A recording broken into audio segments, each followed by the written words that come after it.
নমস্কার, নিউজ 18 বাংলা ডিজিটালে আপনাদের স্বাগত। প্রিয়াঙ্কা রয়েছি আপনাদের সঙ্গে। এক শেষ যাত্রা, ইরাক ঘুরে ইরানে সমাধিস্থ করা হবে আলী খামেনেইকে। কিন্তু কেন?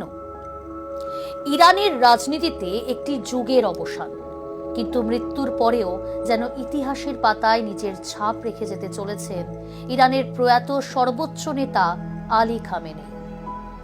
কারণ তার শেষ যাত্রা শুধু ইরানের মধ্যেই সীমাবদ্ধ থাকছে না, ইরাকের মাটিও ছুঁয়ে যাবে সেই সব যাত্রা। আর তা ঘিরেই তৈরি হয়েছে জল্পনা, কৌতূহল এবং রাজনৈতিক তাৎপর্য।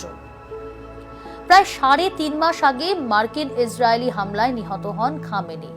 এরপর থেকেই প্রশ্ন ছিল, কবে হবে তার শেষকৃত্য?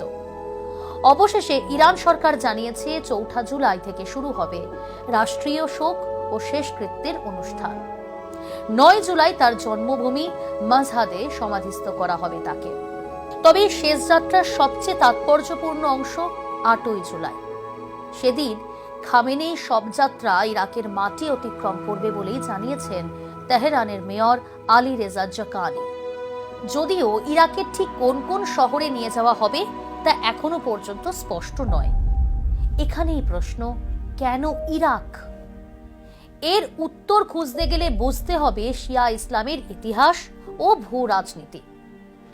ইরান এবং ইরাক দুই দেশই শিয়া মুসলিম জনসংখ্যা উল্লেখযোগ্য। ইরাকের নাজাফ এবং কারবালা শিয়া মুসলিমদের কাছে পৃথিবীর অন্যতম পবিত্র তীর্থস্থান। ইমাম আলী ও ইমাম হুসাইনের মাজার রয়েছে সেখানে। ফলে খামেনেই শবযাত্রাকে ইরাকে নিয়ে যাওয়া শুধু ধর্মীয় আবেগের বিষয় নয়, বরং শিয়া বিশ্বের ঐক্যের প্রতীক হিসেবেও দেখা হচ্ছে।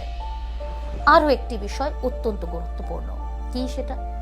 জীবদ্দশায় খামেনেই শুধু ইরানের নেতা ছিলেন না, মধ্যপ্রাচ্যে শিয়া প্রভাব বিস্তারের অন্যতম মুখও ছিলেন তিনি। লেবাননের হিজবুল্লাহ থেকে শুরু করে ইরাকের বিভিন্ন শিয়া গোষ্ঠী বহু সংগঠনের সঙ্গে তার আদর্শগত এবং রাজনৈতিক সম্পর্ক ছিল। তাই তার শেষ যাত্রাকে ইরাকে নিয়ে যাওয়ার সিদ্ধান্ত এক অর্থে সেই বৃহত্তর শিয়া বলয়ের প্রতি শ্রদ্ধার্ঘ্য বলেই মনে করছেন বিশ্লেষকরা। এর আরও একটি দিক রয়েছে। 1989 সালে ইরানের প্রতিষ্ঠাতা নেতা রুহুল্লাহ খামেনেই শেষকৃত্যে লক্ষ লক্ষ মানুষের ঢল নেমেছিল। এবারও তেহরান প্রশাসনের দাবি, খামেনেই শেষ যাত্রায় প্রায় 2 কোটি মানুষের সমাগম হতে পারে।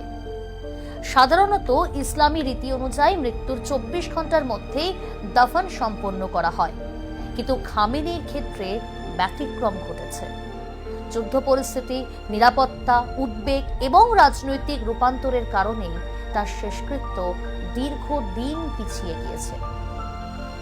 শেষ পর্যন্ত 9 জুলাই তাকে সমাধিস্থ করা হবে ইরানের পবিত্র শহর মাশহাদে, ইমাম রেজার মাজার সংলগ্ন এলাকায়। সেখানেই জন্মেছিলেন আলী খামেনেই। অর্থাৎ জীবনের শুরু যেমন মাশহাদে, শেষ আশ্রয়ও সেখানে। তবে সব যাত্রা শুধুই একজন নেতার শেষ যাত্রা নয়, এটি মধ্যপ্রাচ্যের রাজনীতি, শিয়া ধর্মীয় আবেগ এবং ইরানের ক্ষমতার উত্তরাধিকারের এক প্রতীকী অধ্যায়। তেহরান থেকে ইরাক, তারপর মাশহাদ থেকে খামেনেইর এই শেষ সফর হয়তো তার রাজনৈতিক জীবনের মতোই বার্তা দেবে গোটা অঞ্চলকে। এক কথায় খামেনেইর কফিন শুধু একটি দেশের সীমানা পেরোবে না, সঙ্গে বয়ে নিয়ে যাবে মধ্যপ্রাচ্যের কয়েক দশকের ইতিহাসও।